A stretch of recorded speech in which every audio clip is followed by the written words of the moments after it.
আসসালামু আলাইকুম আরহামতুল্লাহ। আমাদের নবী হজরত মুহাম্মদ সাল্লাল্লাহু আলাইহি ওয়াসাল্লাম এর সকল কাজই আমাদের জন্য আদর্শ। নবী সাল্লাল্লাহু আলাইহি সাল্লাম এর ঘুম, খাওয়া, হাঁটা, চলা এই সকল বিষয়ের মাঝে আমাদের জন্য রয়েছে উত্তম আদর্শ।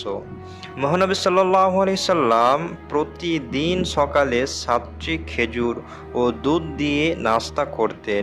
এমনকি তিনি তার নাস্তার এই মেনু কখনোই পরিবর্তন করেননি। নবী সাল্লাল্লাহু আলাইহি সাল্লামের সাহাবারা নবী সাল্লাল্লাহু আলাইহি সাল্লামের কাছে জানতে চেয়েছিলেন তিনি কেন প্রতিদিন 7টি খেজুর ও দুধ দিয়ে নাস্তা করেন। তিনি বলেছিলেন 7টি খেজুর ও দুধ দিয়ে নাস্তা করা মস্তিষ্কের জন্য ভালো। এরপরে সাহাবীরাও 7টি খেজুর ও দুধ দিয়ে নাস্তা করতেন। কয়েক বছর আগে বিজ্ঞানীরা গবেষণা করেছেন কেন নবী সাল্লাল্লাহু আলাইহি সাল্লাম 7টি খেজুর ও দুধ দিয়ে নাস্তা করতেন। তারা গবেষণার ফলাফল হিসেবে যেটা পেয়েছেন সেটা হচ্ছে প্রতিদিন সকালে 7টি খেজুর ও দুধ দিয়ে নাস্তা করলে মানুষের শরীরের হাইড্রোক্লোরিক অ্যাসিড ও এনজাইমগুলো দ্রুত কাজ করা শুরু করে।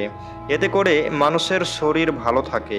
বিজ্ঞানীরা তাদের গবেষণায় আরও পেয়েছে যে প্রতিদিন সকালে 7টি খেজুর ও 1 কাপ দুধ নাস্তা করলে মানুষের মস্তিষ্কের বুদ্ধিমত্তা বৃদ্ধি পায়, লিভার ভালো থাকে, ত্বক সুন্দর হয়।